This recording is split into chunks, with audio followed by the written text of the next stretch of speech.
everyone, it's Chacha and I'm finally back. The last time we've seen each other, if you've seen my last video, you probably noticed that the right side of my face was drooping and I was diagnosed with Bell's palsy. So to cut the long story short, I had issues facing the camera because I wasn't very comfortable with how I look seeing my face. Right now, I'm still recovering, but I think I made a significant progress with this area of my face. But if you still see some delays in my blinking or a little drooping in this area, please don't mind it. I'm still really conscious about it, but I am really excited to share more book content with you guys.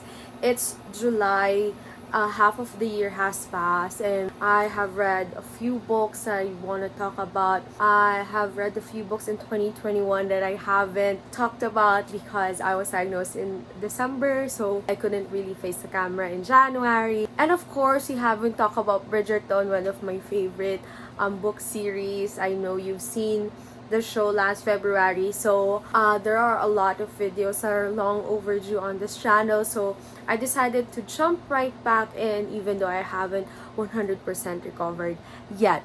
But to welcome myself back in this channel, since ang last video na ginawa ko is a haul, I thought yun lang naman ang ambag ko. So, might as well do another haul by sharing with you guys all of the books I've purchased for the first half of 2022. So some of these books I've actually read. So if I have read them, I will share the tropes, a few details about the book so that you might be interested in them. If I haven't, siguro yung synopsis na lang. So all of the details where I purchased them, I will be sharing as well. So let's get into it.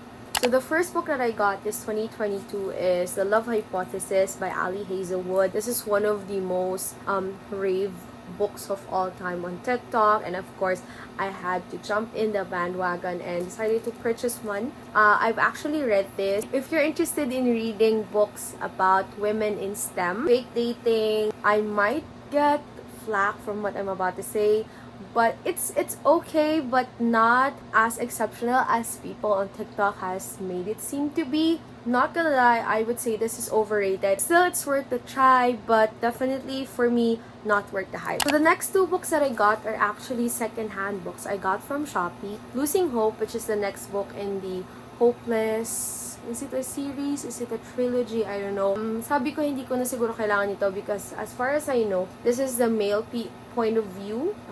Who is Sky?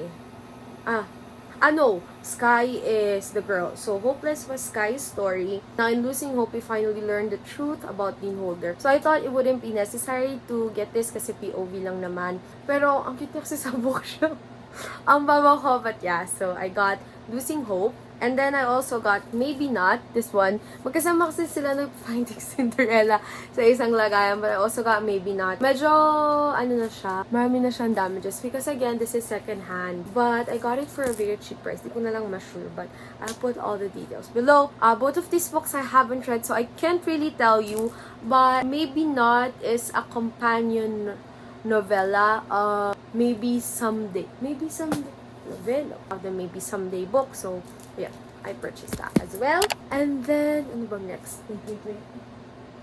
Wait! And then, January 24, 2022 was Jeremy and I's 4th anniversary. So, I decided to give me 2 books from Fully Booked Evia. Ito, wala to sa book wishlist ko for this year. Pero sobrang onti ng selection nila doon sa Fully Booked Evia. So, this is all that I got. We have The Ex-Hex by Erin Sterling and If the Shoe Fits by Julie Murphy, both of which I haven't read, so don't ask me about it. But ang alam ko, this one is about second chance romance, and this one is based from the cover, I think it's a Cinderella retelling. Bulol sa R.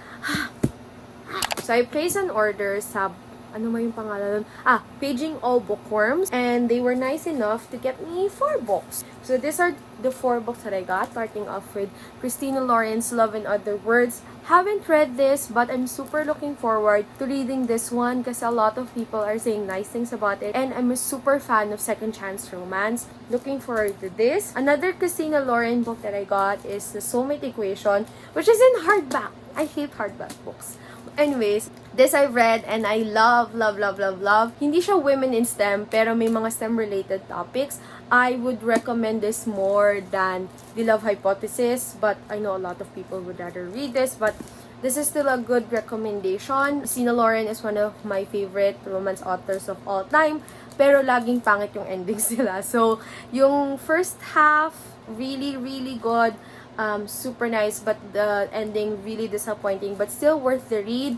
So this one has, as I've mentioned, STEM related topics. This has a single mom trope and a lot of fake dating. Parang I rated this 5 stars kahit ang pangit yung ending, 4.7 ganyang levels.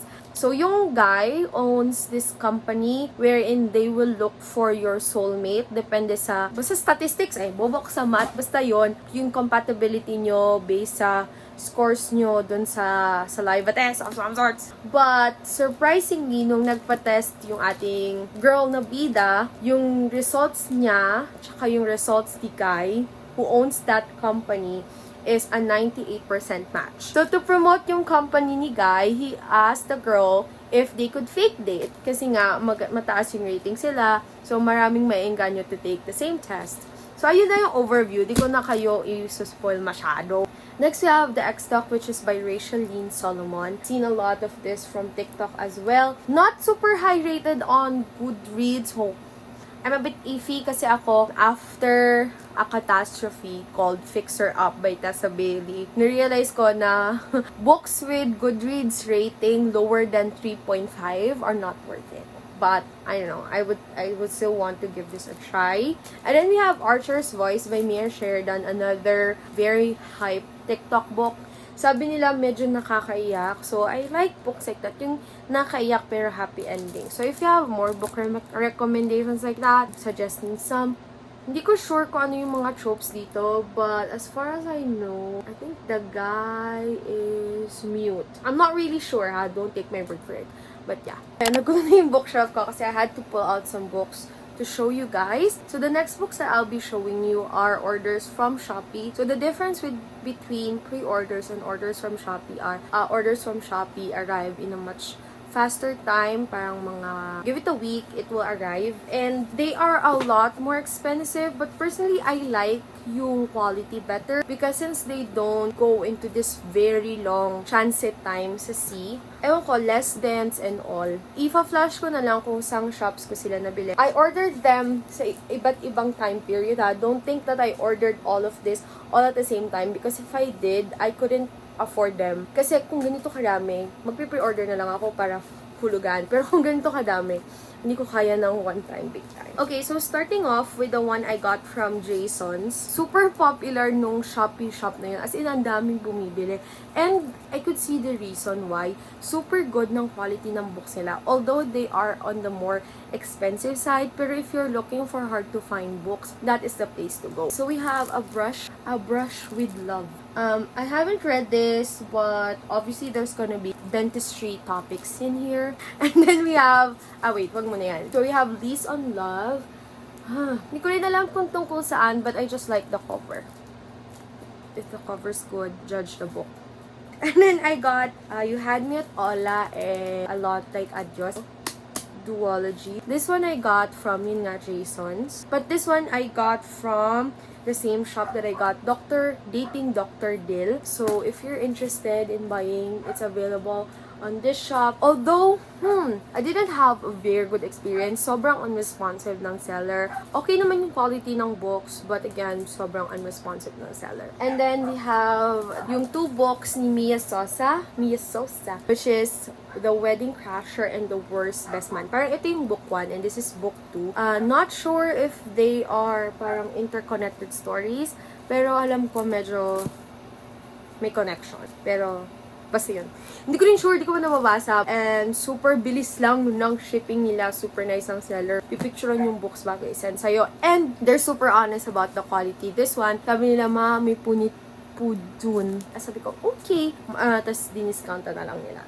Okay, so this one naman I got from Fully Book. But the difference with these purchases from the one that I got a few months back is that these books are actually 2022 releases that I was able to pre-order. So, super convenient yung process. I haven't shared this here, but I've shared it on TikTok. So, quick overview as to how you can pre-order 2022 new releases. So, for example, Weather Girl was released January. Tapos, nag-Viber na agad ako sa Fully Book if they'll have copies of this or if it will be available sa kanilang stores. And they said yes, but hindi pa nag-arrive kasi kaka-publish nga lang daw. And then I asked them if I could place an advance pre-order on the book and they said yes. So what will happen is that once the book arrives, they will text you, sabihin, ma'am, dumating na po yung book, ito po yung price. And then they will give you parang 4 days reservation. Pwede nilang i-keep yung book for you, pero pipick upin mo sa kanilang store. If you can't pick it up, just like me, pwede mo siyang bayaran through GCash, which is super convenient. Isisend lang nila through Viber yung GCash QR nila and then you can pay for it na. If you want to receive it immediately, pwede kang mag-book ng Grab or something.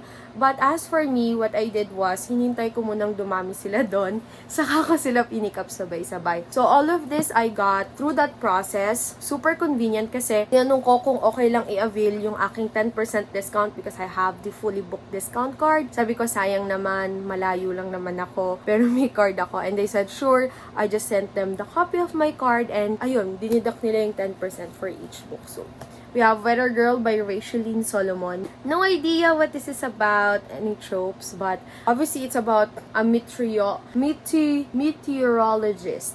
Kaya siya, Weather Girl.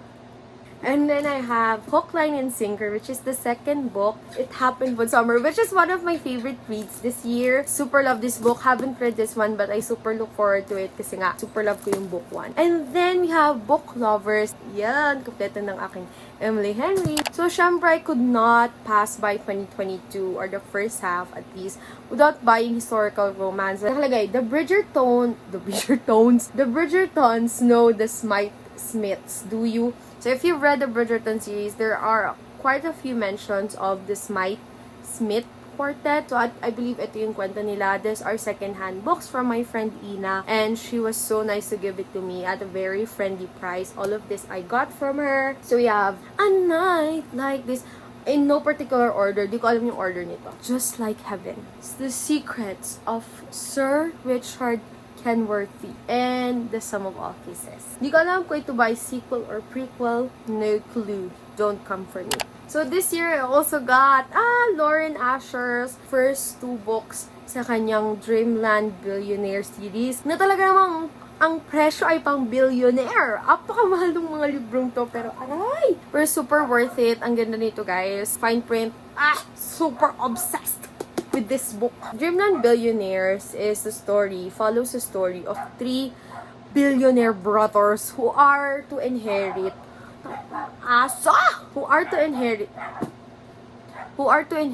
yung business na kanilang grandfather. But on one condition. So, for each brother, merong mga condition na binigay yung lolo nila bago nila ma-inherit yung business. And for this book, ang mai-inherit ni Rowan Kane is yung kanilang Disneyland business. Ang goal niya is to bring something new or create a new attraction or to bring change, parang ganon, doon sa kanilang Disneyland business. So, ayun, doon niya nakilala si Zara who submitted a proposal para ma-meet niya yung goal niya. So, the next one is Terms and Conditions, which I haven't read but has my favorite trope of all time, and that's Marriage of Convenience. Kasi, yun namang condition kay Declan, which is the older brother of Rowan, is to get married. So, pag naka-get married siya, sa kanya mai-inherit yung business ng kanyang lolo, which I don't know pa what it is, kasi nga di pa nababasa, but that's like the rough idea. So, this year, I also got the 3 books of the Twisted series. And grabe guys, pang billionaires din yung presyo nito. The reason behind why these books are a lot more expensive, kasi they are independently published. Hindi sila published by the traditional publishers. Example is yung Berkeley, Avon Book, HarperCollins, Scholastic, yan. So, yun, Twisted series is actually a 4-book series. The last one is Twisted Lives, which I actually pre-ordered, syempre. Pwede bang hindi? So we have Twisted Love, which I read and love. So this one has the trope, brother's best friend trope. But mind you, this is quite dark. May mga dark theme siya. This is an adult romance. And then we have the second book, which is Twisted Games. I've also read this one. This one naman is Forbidden Romance. Hindi ako super fan kasi ng Forbidden Romance. The girl is... Ay, shucks. Delete ko na lang yan. Yung girl is a princess, tapos na-in-love siya sa kanyang bodyguard. So, ganung forbidden romance. Again, very dark, very graphic. So, yun. And then, Twisted Hate, I've also read. This one naman is Enemies to Lovers and Best Friend's Brother. So, yung brother nung babae dito, siya yung bida dito. Kasi, all of the girls in this series are friends. It follows the story of these 4 best friends. Again, very dark, ha? So, proceed with caution. Okay, so the next one, ito ang pinaka-happy purchase ko. Kasi sobrang expensive ito. Pang mga billionaires din to. Ang presyuhan ay pang billionaires din. Sana anak ako ng senador.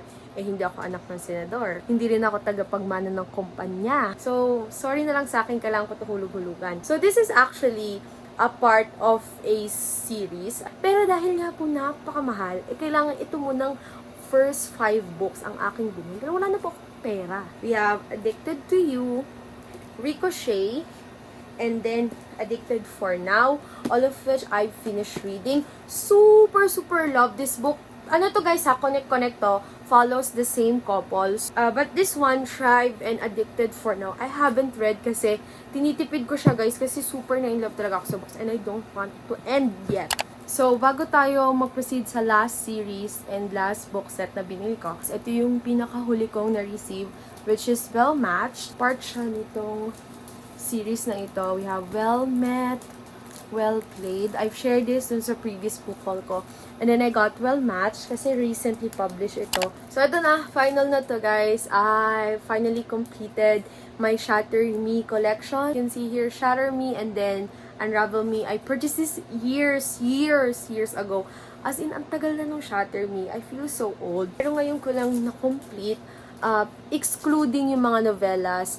Pero ito, exception to. Kasi this one has a wedding. Like, syempre, I love love. So, all of these are the main books or the primary works. The third book, Ignite Me. This is a second-hand copy. You can see may mga ganyan na siya. This one is also a second-hand copy.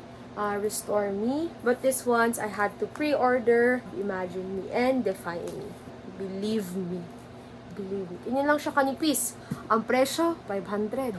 Diyos ko. Ay, grabe guys. In conclusion, sobrang mahal ng books. Okay? Yun ang ating takeaways for today's video. Ang dami takeaways. Yun ang ating takeaway for today's video na napakamahal ng books. But, if you like books, parang there's no greater happiness seeing them sa iyong bookshelf. As in, to the point na tuwing stress ako sa work, so titingin lang ako dito. Okay na, ganado na ulit ako. Kasi naisip ko, di ka pwede sumuko, wala kang pambili. So, ayun. Kailangan natin ng pambili. See you guys on my next video. Comment down kung may gusto kayong specific book content. So, ayun lang guys. Again, thank you so much for watching. Bye!